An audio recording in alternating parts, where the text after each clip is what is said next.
Salut à tous, j'espère que vous allez bien. Alors, si c'est la première fois que tu me découvres, je te demanderai de t'abonner, d'activer la cloche des notifications, de liker, de partager massivement la vidéo, de nous laisser également des commentaires. Alors, si c'est fait, je te dis merci pour ton geste. Comme je le dis constamment dans mes partages, que Salomon dit qu'il n'y a rien de nouveau, ce qui a été, c'est ce qui est, c'est ce qui sera encore, et que le physique est le reflet du non visible. Le Créateur, par son verbe, parle tantôt d'une manière, tantôt d'une autre, et là on y prend point garde. Alors, toi qui m'écoutes aujourd'hui, si tu ne prenais pas garde autrefois, dès à présent, commence à prendre garde par rapport à ce que tes yeux peuvent voir, tes oreilles peuvent entendre, tes sens peuvent capter au travers de la nature. Analyse bien la situation, retiens ce qui est bon et ce qui est mauvais, bien entendu, et transmets-le à tes enfants afin qu'ils puissent sortir de l'ignorance. Parce que il y a une formule qui dit que l'homme, la femme, l'enfant, l'être, la créature périt faute de connaissance. Donc, il est primordial pour nous de pouvoir fusionner avec le savoir afin d'avoir une meilleure visibilité des choses. Et encore, nos pères, nos mères, dans les temps d'autrefois, ont toujours eu à appuyer leur dire par des métaphores, des énigmes, des paraboles, des dictons, des proverbes, en utilisant les éléments de la faune et de la flore. Ils ne peuvent pas aller au-delà, car la loi du Créateur le veut ainsi. Nous sommes tous contenus dans un globe, je dis bien, je pèse mes mots, personne ne peut sortir, ne peut y entrer. Alors, je reviens encore vers vous pour un décryptage, pour une analyse profonde par rapport à une sortie qu'a produit ce personnage de son vrai nom, Justin Dissaké alias Loulassans, ce faux pasteur camerounais qui est basé en France, en fait, qui pollue les réseaux sociaux avec ses enseignements de vomissure. Il a fait un enseignement, en fait, dont le titre est le mystère du sceau divin. Alors, tout au long de ce partage, nous allons entrer en profondeur dans certains versets qu'il a eu à apprendre et nous allons apporter, en fait, des éléments de réponse qui contredisent, en fait, et tout ça dans son propre livre. Que voici, qu'il appelle Bible. Est-ce que vous comprenez? Il dit qu'il est envoyé du Créateur, que lui, il appelle dans sa langue Loba, qu'il est le deuxième né de la création, qu'il est le petit frère de Jésus, dont on appelle dans les Bibles classiques, mais dans son livre, lui, il appelle Djokisabe et Koudoumane.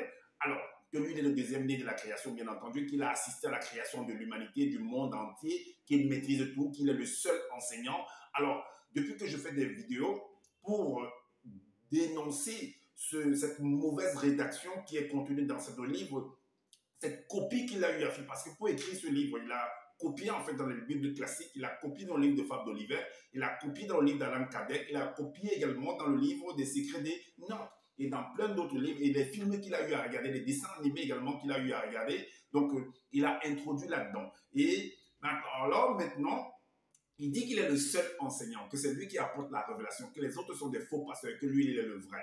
Est-ce que vous comprenez? Qu'il est en fait, le seul mandaté en fait. Est-ce que vous comprenez? Alors vous allez comprendre que c'est un usurpateur d'identité. Il est venu se donner des titres parce qu'il a été dans des groupes. Il a également été un beau ailleurs parce qu'il est passé par le Maghreb pour pouvoir arriver en Europe. Est-ce que vous comprenez? Alors, il a été dans des groupes, il a appris et ils se sont gâtés avec le responsable du groupe et il est allé créer sa part. Est-ce que vous comprenez? Tout simplement. Alors, comme j'ai dit, écoutez cette vidéo jusqu'à la fin. Vous allez profiter de mon analyse. Vous allez profiter également de ce qui va sortir. Et vous allez mieux comprendre en fait c'est quoi la Bible. Est-ce que vous comprenez? Ce qu'on appelle le livre qu'on appelle la Bible. Les révélations, ce qui est caché. Ce qu'on n'a pas pu te dire depuis longtemps que tu vas dans les religions, dans les églises, un peu partout. Est-ce que vous comprenez? Je vais vous dévoiler ça là-dedans. Je vais vous montrer, en fait, je vais apporter des éléments, en fait, parce qu'il a parlé là dans ce livre, dans cette vidéo-là, de la protection, en fait, divine. Est-ce que vous comprenez qu'il y a, en fait, des personnes, il a donné des exemples de personnes qui sont protégées par une protection qui vient d'au-delà, en fait, de notre réalité du visible. Nous allons comparer avec vous. Vous allez voir si réellement ces personnes sont protégées ou pas. Est-ce que vous comprenez? Alors, donc des personnes imminentes, en fait, qu'il est venu présenter, ou alors des personnes, en fait, que beaucoup de personnes se sont accrochées sur eux, sur leur façon d'enseigner, ou sur leur nom, ou sur ce qu'on leur a fait comprendre. Soit on va voir s'ils sont vraiment protégés, ou ils ont été réellement protégés, soi-disant pour une protection qui vient d'au-delà de notre réalité du visible. Et vous allez mieux comprendre c'est quoi la Bible. Vous allez mieux comprendre ceux qui viennent vous enseigner, qui viennent vous dire des choses, oh ceci, oh cela. Écoutez attentivement cette vidéo-ci. Vous allez profiter de mon analyse. Alors, nous n'allons pas être longs. Pour ça, il a parlé du sceau divin. Et cela, ça va vous permettre de comprendre également mieux qui est ce personnage de Justin Dissaké alias Loulassans. Je vous dis continuellement que ce monsieur, et je pèse mes mots, c'est un faux pasteur. C'est un escroc patenté, un escroc notoire. C'est un bandit de grand chemin, je vous le dis. Il est là pour profiter en fait de la faiblesse des personnes, surtout parce que la plupart de ses clients sont en France. Est-ce que vous comprenez? Alors, donc, il profite en fait de la faiblesse de ces personnes, la forme comme homme, enfant également, du manque on va dire, du temps. Parce que si vous n'avez pas le temps pour lire, parce que d'autres personnes, beaucoup de personnes sont occupées en fait par les choses du quotidien, par leur travail, quand ils rentrent le soir, ils n'ont pas le temps, ils sont fatigués, ils ne peuvent même pas lire, malgré qu'ils ont même acheté ce livre que lui vend là en fait. Est-ce que vous comprenez? Ils n'ont pas le temps de lire. Et lui, par contre, lui il ne travaille pas à l'extérieur. Il est là à la maison, il ne fout rien, il ne fait que lire. Et il vient pondre en fait des vomissures en disant qu'il est le seul enseignant, qu'il est le seul mandaté, que ben voilà, il est le petit frère de Jésus, que lui l'appelle Koudoumanet, qu'en dehors de lui, il n'y a pas d'autres enseignants. Est-ce que vous comprenez? On va donc voir au travers de son livre s'il en est digne de ce qu'il est venu prétendre. Est-ce que vous comprenez? Alors, on va aller dans son livre. On va voir ce qu'il a écrit. Dans Psaume 105. Le Psaume 105. Que dit le Psaume 105? Dans le Psaume 105, au verset 10, c'est très très important ces éléments que j'apporte. Retenez-les et comparez également. Alors, il dit dans le verset 10 que ne touchez pas à ceux connus qui sont oints. Un oint, c'est un messie, c'est un Christ. Si vous regardez les définitions, lui-même il a l'habitude de le dire. Donc ne touchez pas, donc soi-disant son loba a dit par sa parole, par son verbe, que ne touchez pas. Donc aucune créature ne doit toucher à son Christ, à son oint, à son messie. Ok, donc c'est la loi. Et ne faites pas de mal au Batop, dont lui il écrit Batopeda Mundi. Et le Batopeda Mundi, c'est en langue douala du Cameroun, parce que c'est un douala, je sais ça. Et maintenant, quand on traduit en français, ça veut dire les prophètes. Donc ne faites pas du mal à mes prophètes. On va donc voir si cette parole-ci va se réaliser sur ces prophètes, ou ces Christ, ou ces messies. On va voir. Et maintenant, donc vous allez voir que les gens sont venus écrire des choses qui ne tiennent pas la route. C'est pour ça que je dis qu'il faut toujours bien lire. Il faut mieux analyser les choses. Il faut analyser les choses selon leur contexte, les faits de société. Analysez, réfléchissez, posez-vous des bonnes questions. Et vous allez mieux comprendre ceux qui sont en face de vous. Alors, il est parti également pour appuyer encore ses dires. Pour appuyer en fait son sujet, il est parti dans le chapitre de Origine, chapitre 4, le livre de Origine, donc c'est Genèse, chapitre 4. C'est l'histoire de Caïn, que lui il appelle Pongui, c'est dans sa langue douala. C'est juste une tradition, hein. Il a vu parce que Pongui c'est. Alors, il écrit que au chapitre 4, le verset 33, que soi-disant, Caïn, que lui il appelle Pongui c'est, après avoir tué son frère, son petit frère, on l'a sanctionné en fait. Dans sa sanction là, en fait, il a fait appel. Il a fait appel, comme vous voyez en justice, quand on vous donne une sentence et puis vous trouvez que la sentence en fait est lourde par rapport à vous, si on vous a condamné par exemple, vous pouvez faire appel avec votre avocat. Donc il va faire appel et il va faire comprendre que voilà, ben, son châtiment est tellement très lourd. Est-ce qu'on peut alléger cela?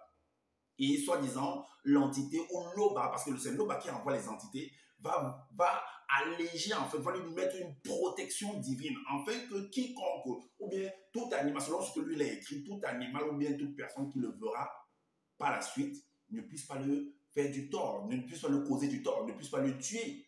On va néanmoins lire ce qu'il a écrit.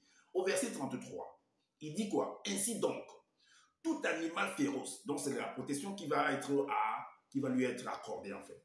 Donc, ainsi donc, tout animal féroce ou entité déchue qui me trouvera pourra me tuer s'il ne voit plus autour de moi le signe de ta protection divine. Donc, comme quoi, il avait la protection divine au départ.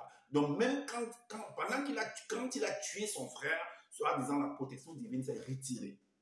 Ok, et il réclame maintenant cette protection soi-disant divine. Ok, le verset 35, qu'est-ce qu'il est dit? Il est dit, ensuite, là, tout à va écouter en fait sa doléance. Donc, le juge, le président du tribunal va écouter sa doléance. Voici ce qui en suit. Ensuite, l'entité mit à Pongui, c'est-à-dire à Caïn, un sceau mystérieux. Donc, c'est ça qu'il appelle la protection divine, connu par les esprits, afin que nul déchu nul animal féroce ou quiconque naîtra dans la suite. Bon, maintenant, quand il parle d'animal féroce, je ne sais pas si Pongui, c'est lui, il habitait en forêt, s'il habitait au village, parce qu'en ville, il n'y a pas d'animal féroce là-bas. En ville, en métropole, il n'y a pas d'animal féroce. Pongui s'est habité où? En brousse. Il habitait dans l'Amazonie ou bien c'est comment? Pourquoi on parle d'animal féroce? Ou alors, il partait souvent dans la brousse pour aller chercher la viande ou bien c'est comment? Pour aller faire la chasse? Point d'interrogation. Mais néanmoins, il est dit, afin que nul déchu, nul animal féroce ou quiconque naîtra dans la suite qui viendrait à le trouver ne put le nuire volontairement. Est-ce que vous comprenez? Ok. Là, il a mis la protection à ce monsieur, à ce personnage de Caïn, ou de Pongui, peu importe comment toi tu l'appelles, Zoulassan. Ok, malgré qu'il a tué son frère, malgré qu'il a commis un infanticide en fait. On le met néanmoins cela. On le protège néanmoins. Dans le voleur, malgré qu'il ou alors l'assassin, malgré qu'il est un assassin, a néanmoins besoin d'une protection. C'est ce qu'on veut nous faire comprendre. Est-ce que vous comprenez? Alors, maintenant, on va aller dans l'évangile caché de Koudoumane, soi-disant ton grand frère que tu appelles Koudoumane, Dieu qui savait. Dans les Bibles, on l'appelle Jésus. On va donc voir qu'est-ce qui s'est passé avec lui. Est-ce que lui, ou alors ceux dont il a eu à enseigner, qui étaient ses disciples, ou alors lui-même, est-ce que lui a eu cette protection divine? Est-ce qu'il y a eu en fait des actions contre sa personne? S'il y a eu des actions contre sa personne, est-ce que cette protection divine a eu de l'effet? En ce moment-là, on va donc voir et on va comparer si réellement ce que tu appelles protection divine que tu es venu me parler dans ta vidéo, si ça a réellement lieu d'être, si ça a vraiment de l'effet, si elle est vraiment efficace. Si tu connais, si tu as été réellement envoyé, mandaté, si tu es réellement le seul enseignant, on va voir. Alors, dans l'évangile caché de Koudoumane, c'est toi-même qui écris, dans le chapitre 18. Dans le chapitre 18, le verset 7, voici ce qu'il est dit. Donc, alors, dans la naissance, en fait, pendant qu'on vient annoncer en fait à certaines personnes d'un village que voilà, il y a un fils qui vous est né, voilà les caractéristiques, voilà le pouvoir qui l'accompagne, voilà la nature dont fait partie de cette qui fait partie de cette personne. Voilà, néanmoins, lisons au verset 7. Il est dit, mais le veilleur leur dit, n'ayez pas peur, car je me suis manifesté du grand ordre des choses afin de vous dépêcher un fait important qui sera une très grande source de joie pour toute la race noire. Selon ce que tu as écrit, ça n'engage que toi. Le verset 8 nous dit, alors, car aujourd'hui, sur la terre de vos ancêtres, il vous est né un puissant sauveur. Donc, un puissant sauveur doté d'une protection divine, doté d'un sceau divin qui l'accompagne. Aucune créature, aucune bête féroce ne peut l'attaquer. Dès lors il a cette protection divine, ne peut pas, aucun homme, aucune créature ne peut mettre main sur sa personne. Car il est dit, ne touchez pas à mes oins, à mes messies, à mes Christ. Ne faites pas de mal à mes prophètes. C'est ce que tu as écrit. Ok, on continue. Dans le chapitre 19, de versets 16 à 18, il est dit, 16 à 18, il est dit que à l'instant même, dont on l'a baptisé, on l'a consacré encore, dont on a encore solidifié sa protection divine. À l'instant même, une multitude d'entités célestes descendaient et entoura Dieu qui savait qui est Jésus dans la Bible classique après son baptême. Après cela, l'entité s'écria d'une voix puissante, dans notre version d'une voix forte. Celui-ci est l'un des deux, ici directement de tes têtes. Dans les Bibles classiques, on dit que celui-ci est mon fils bien-aimé, en qui j'ai mis ma confiance, toute ma confiance. En qui j'ai mis ma protection divine, en qui j'ai mis le sceau mystérieux, selon ce que tu as écrit, Zoulassan. toi, le seul enseignant mandaté. En dehors de toi, il n'y a pas d'autre. Ok, on retourne en fait, on va dans Origine chapitre 20. Origine chapitre 20. Là, tu nous montres, tu nous donnes un exemple en fait par rapport à Mboti, que dans les Bibles classiques, qui est le neveu d'Abraham.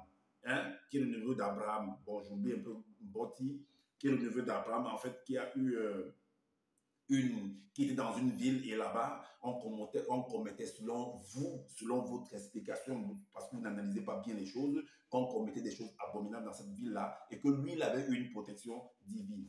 Tu l'appelles Mboti. Alors, qu'est-ce qu'il est dit au verset 10?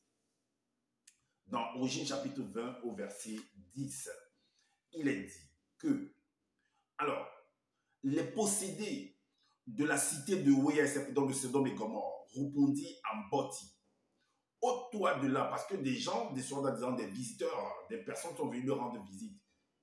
Soi-disant, quand vous lisez l'histoire dans la Bible classique, ils sont venus sortir en fait de la détresse. Est-ce que vous comprenez? Et ces personnes vont représenter des étrangers dans cette ville-là, dans la maison de Mboti. Et ceux qui étaient des habitants de cette zone ont voulu s'en prendre à ces personnes-là. Voilà pourquoi ils vont dire à Mboti que ôte-toi, ôte-toi, ôte-toi de là. Donc laisse-nous faire accomplir notre action. Alors, cet initié qui a le sceau sacré, dont on parle en fait de Mboti, selon ce que tu as écrit, de Mboti. Donc, alors, cet initié qui a le sceau sacré n'est qu'un étranger chez nous. Donc, en parlant du neveu d'Abraham, n'est qu'un étranger. Donc, il avait la protection, selon ce que tu nous fais comprendre. Donc, voilà quelqu'un qui a la protection divine, qui a le sceau mystérieux en lui, et on n'arrive pas à le toucher parce qu'on peut plutôt toucher des entités qui viennent d'au-delà, qui viennent du grand toujours. Eux, ils n'ont pas la protection divine. Mais comment se fait-il que Mboti, qui est un terrien, lui, ils voient la protection divine en Mboti. Mais par contre, il veut s'en prendre en fait à ceux qui sont venus rendre Mboti, ceux qui, par là-bas, mettent la protection divine sur les humains. Mais attends, c'est bizarre ça quand même. Lisons néanmoins. N'est qu'un étranger chez nous et il veut faire le juge.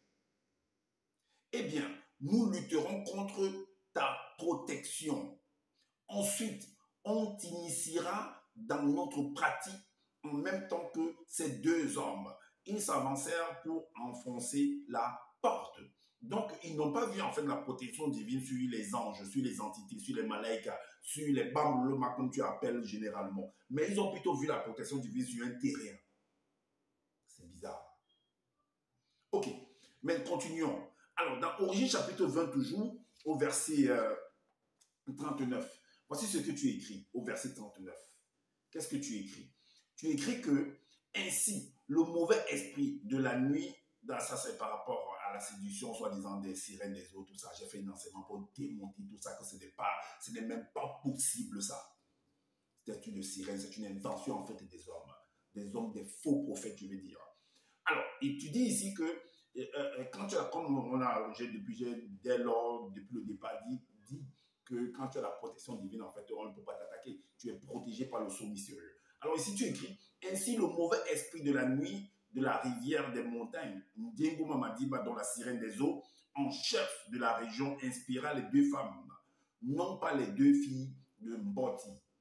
Et celles-ci dirent, allons, faisons boire du vin de palme à Mboti, car il ne se méfiera pas de nous, il baissera la garde. Donc, tu as dit par exemple dans ta vidéo que bon, tu peux toi-même en fait te retirer ta protection divine, mais ça n'a pas été placé par toi. Comment est-ce que tu vas la retirer? Puisque ce n'est pas toi qui as placé ça.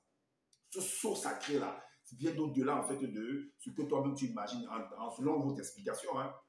Donc, je vais dans ton sens, en fait. Puisque le terrien, en fait, c'est pas lui-même, c'est pas un homme qui a eu à mettre, en fait, ce sceau mystérieux. Comment toi, un homme, tu vas retirer cette protection-là si c'est pas un homme qui l'a mis? Comment? Donc, tu nous fais comprendre que toi-même, l'homme, tu peux décider de retirer cette protection comme tu peux décider de la garder. Ok. Donc, voilà dans Mboti là que tu dis, faisons boire du vin de palme en Mboti, car il ne se méfiera pas de nous et baissera la garde du sceau sacré qui le protège. Et nous coucherons avec lui pour donner vie à une très grande descendance issue de lui. C'est une très bonne chose d'ailleurs. Pour moi, c'est une bonne chose. Alors, maintenant, on va aller dans l'évangile caché de Koudoumane. On retourne là-bas. Le chapitre 55. Le chapitre 55, le verset 5 à 7. Chapitre 55. Donc, c'était le moment où, après la séparation entre ton Dieu qui savait que le je suis des Bibles classiques, la séparation entre lui et celui que tu appelles Judas, dans la Bible classique, que tu appelles Soma. Donc, il y a eu une conversation vraiment constante entre les deux protagonistes. Donc, ils savaient très bien que ce que allait faire Soma, qui est Judas dans la Bible classique. Alors, il va aller prier.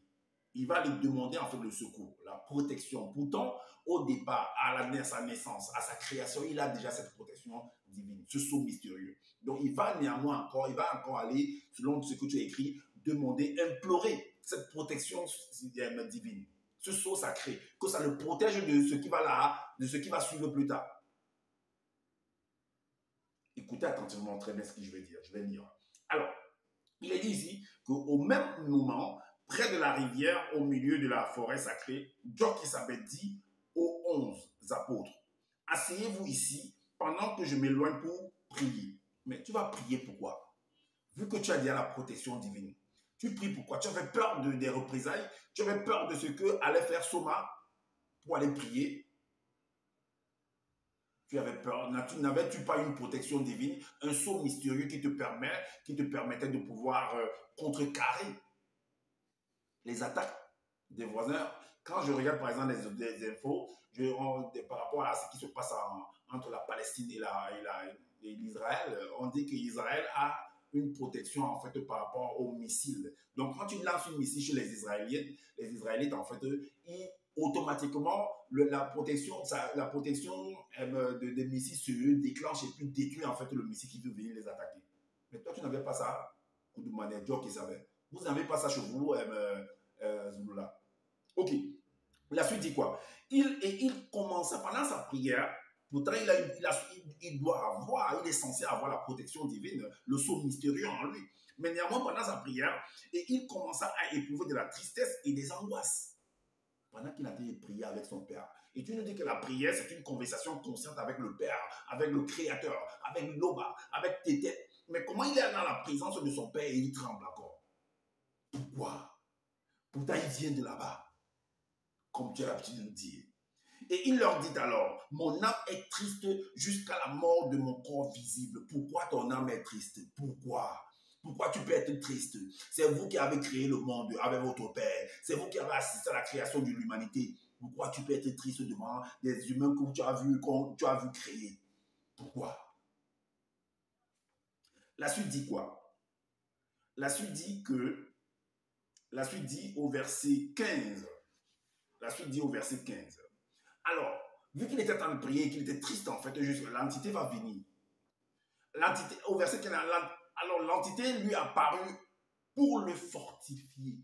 Vous savez ce que ça veut dire quand l'entité apparaît pour le fortifier? Donc, pour lui faire comprendre que l'entité vient pour lui faire comprendre que, mais n'oublie pas que tu as une protection mystérieuse qui te couvre.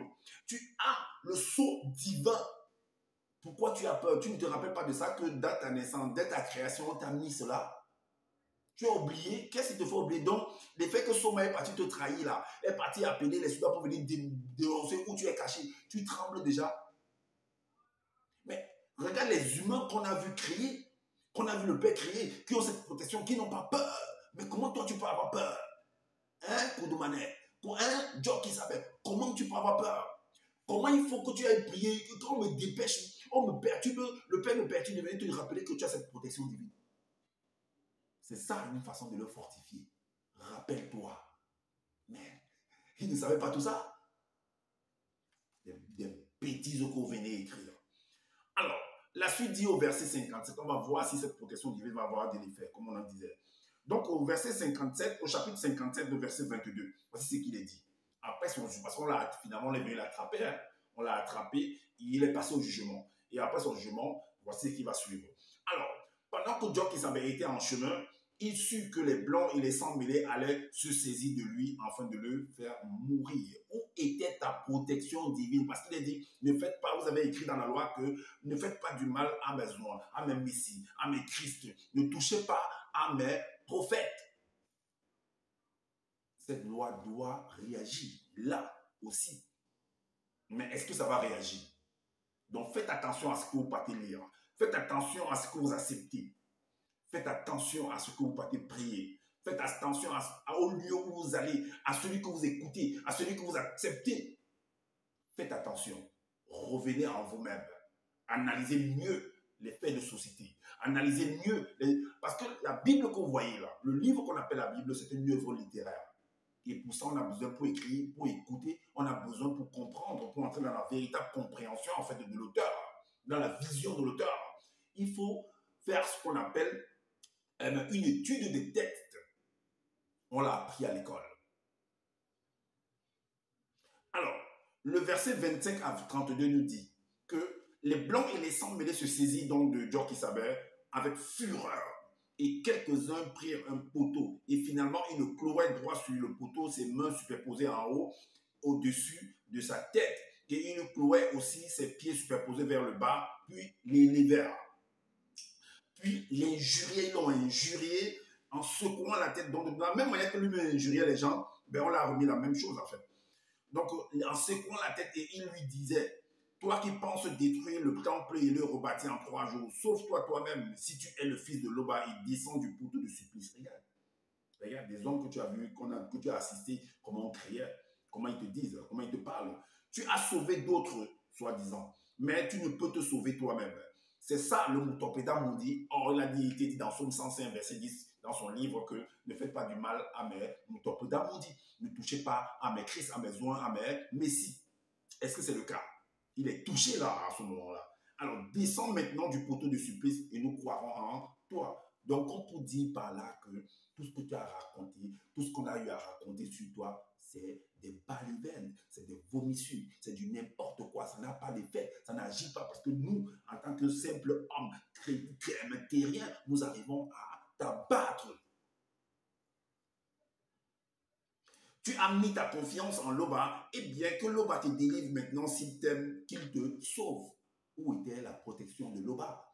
Où était le sceau mystérieux de Loba? Où étaient les entités qui t'accompagnent, qui te protègent? Où ils étaient en ce moment-là? Et avec toutes ces paroles qui sont proférées à ta personne.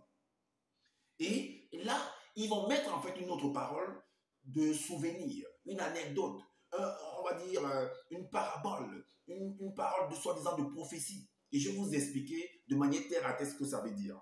Alors, il est dit au verset 32 que ainsi s'accomplissait la parole. Dans tous ces événements qui se sont produits, on montre que non, ça avait déjà été écrit.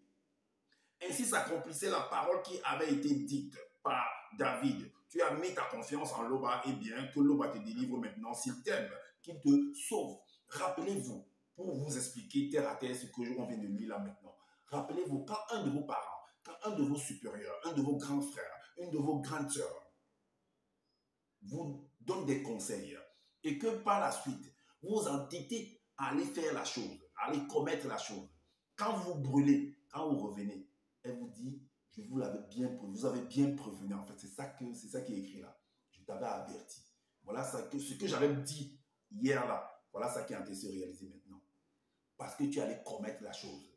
Parce que tu t'es entêté. Donc, est-ce que Christ, est-ce que Djokisabé s'est entêté d'aller passer sur un chemin qu'il ne fallait pas passer? Est-ce qu'il allait commettre une chose qu'il ne fallait pas commettre? Parce que la chose est en train de se réaliser sur lui. Est-ce que vous comprenez?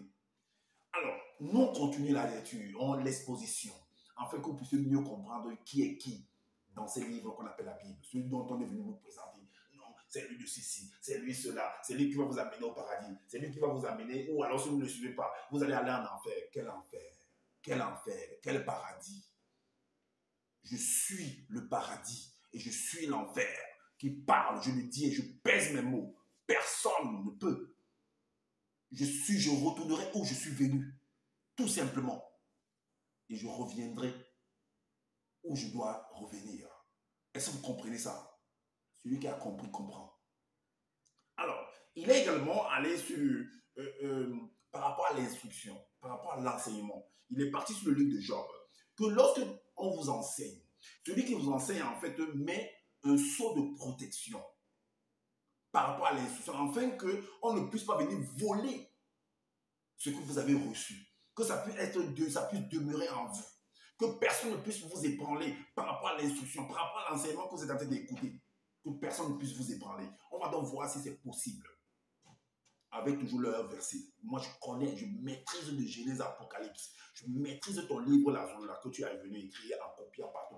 Je maîtrise ça. Et tu vas voir ce qui va encore sortir là tout à l'heure. Alors, il est parti dans le livre de Jean, chapitre 33, le verset 15. Voici ce qu'il dit. Alors, les entités leur donnent des avertissements. C'est-à-dire que quand vous êtes dans une situation quelconque, en fait, les entités, en fait, pendant votre sommeil ou pendant votre éveil, peu importe, en fait, ils vous donnent des avertissements d'une manière ou d'une autre. Et voici ce qu'il dit. Alors, les entités leur donnent des avertissements sans que les non-initiés ne puissent, et en là, on fait allusion aux non-initiés, c'est-à-dire qu'aux personnes, en fait, qui sont débutantes, aux personnes, en fait, qui ne maîtrisent pas encore, qui ne maîtrisent pas les rudiments, qui sont encore au lait, selon les expressions qu'ils utilisent, qui ne consomment pas encore la nourriture solide. Voici ce qu'il est dit. Alors, sans que les non-initiés ne puissent les voir, puis les entités leur mettent le sceau divin, le sceau de protection, le sceau mystérieux pour leur préserver, pour leur instruction, afin de détourner les non-initiés du mal et de les préserver de l'orgueil. Est-ce que vous comprenez? On va donc voir si cela s'est produit avec Jock Isabelle, le Jésus des Bibles classiques, et le Jésus, le sauveur de Zorolassan, avec ses disciples, ses apôtres, si cela s'est produit ainsi. Comme de la même manière, par rapport à ce que l'entité vient de dire là maintenant, que quand on donne des instructions, on met le sceau afin de préserver les non-initiés. On va voir. Dans l'évangile caché de Kourma, le chapitre 23. Le chapitre 23. Qu'est-ce que Zola a écrit? Au verset 1 à 5. Voici ce que, parce que son Dieu qui savait qui est le sauveur, son sauveur, leur sauveur à eux, dans leur truc des banaboloba, des loba. Donc, voici ce qu'il écrit. Il a eu des apôtres. Vous allez voir ce qui va se passer par la suite. S'ils avaient réellement le sceau de protection, si dans l'instruction, on avait protégé en fait l'instruction. Alors, de chapitre 23, verset 1 à 5, voici ce que vous avez écrit. En ces temps-là, Dieu qui savait se rendit à la montagne pour prier. En plus, il a prié. Et il passa toute la nuit à prier Loba. Vous imaginez, toute la nuit. Et durant la nuit, les satyres, les démons en forme de bouc, prirent la fuite en cet endroit-là, à la vue de Dieu qui savait où se trouvait la montagne. Et dès que le jour fut manifesté, il appela ses adeptes et il en choisit 12 parmi eux, auxquels il donna le titre de apôtre. Ok? Alors, donc, le verset 4, les voici. Donc, il cite en fait les apôtres et tout, donc vous connaissez les noms. Alors, le verset 5, au verset 5, il dit, plus tard, sous un grand baobab, Dieu qui savait commencer à les initier, donc à leur donner les instructions, à leur présenter la loi. Mais normalement, tel que l'entité a dit dans le livre de Job, il met le sceau de protection, le sceau mystérieux, le sceau divin, le tampon divin, pas des hommes, hein, parce que c'est que le divin met, l'homme ne peut pas défaire. L'homme ne peut pas défaire. Alors, donc, il les initié sur les mystères de l'après-vie. Alors, allons donc voir s'ils ont vraiment eu cette protection. Vous allez voir que les apôtres vont se retirer après avoir entendu un des propos, en fait, des enseignements de ce monsieur, ils vont se retirer. Alors, je me pose la question si la protection divine, si le sceau mystérieux avait été vraiment mis sur les instructions, sur l'enseignement que Dieu qui s'avait été en train d'apporter. Ça n'a pas eu d'effet, vous allez voir. Alors, donc, ces apôtres-là, une partie vont se retirer. Voilà ce que Zola a écrit dans le chapitre 31, le verset 70. Plusieurs des non-initiés, en plus on parlait des non-initiés en fait qui soient protégés par le sceau, par l'instruction, par le sceau mystérieux, selon les instructions qu'ils vont recevoir, selon l'enseignement qu'ils vont recevoir. Est-ce que vous comprenez? Donc, plusieurs des non-initiés qui avaient cru en lui, après l'avoir entendu dire, ce langage est dur à accepter, qui voudra et qui peut continuer à l'écouter. Et au verset 76, dès ce moment, plusieurs des non-initiés qui avaient cru se retirèrent et ils n'allaient plus avec lui. Alors, où est passée la protection divine? Où est passé le sceau mystérieux dont on met pendant que tu suis l'enseignement? Alors, à quoi nous sert cette vidéo que tu es venu faire sur le sceau divin? Zululassan, faux pasteur camerounais, à quoi nous sert? Voici des éléments qui te contredisent, mais qui sont contenus dans ton propre livre, que voici, que tu appelles Bible sans erreur, sans contradiction, sans mensonge. Voici le résultat qui vient de sortir. Voici le jugement qui vient de sortir. Qu'est-ce que tu en dis? Vous qui écoutez ce monsieur-là, vous qui m'écoutez, comparez par vous-même. Je n'ai rien écrit. Je ne fais que aller prendre des éléments de réponse, des versets que lui-même il a écrits pour lui présenter cela. Par rapport à chaque verset, par rapport à chaque enseignement, par rapport à chaque titre qui vient présenter dans ces vidéos. Comparez. Est-ce qu'il est vraiment digne de ce titre dont il est venu dire « Je suis le seul enseignant. Je suis le mandaté. En dehors de moi, il n'y a pas d'autres enseignements, d'autres enseignants.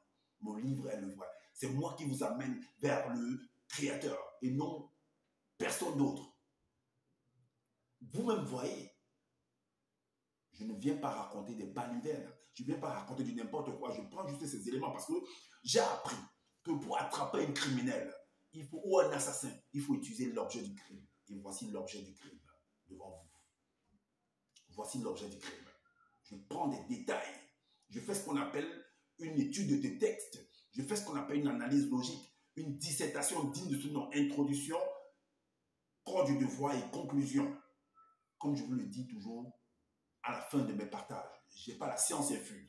Si vous trouvez qu'il y a des manquements par rapport à ce que je viens de dire, dites-nous en commentaire, sinon faites des vidéos pour pouvoir éclairer les uns les autres. Également, abonnez-vous à ma chaîne, activez la cloche des notifications pour être averti des prochaines vidéos, likez, partagez massivement cette vidéo, c'est afin de faire connaître les postures de cet homme de Justin Dissaka alias Zululassan, ce bandit de grand chemin, cet usurpateur d'identité, cet homme qui est venu sur les réseaux sociaux pour se faire un genre en disant qu'il est le seul enseignant, le seul mandaté.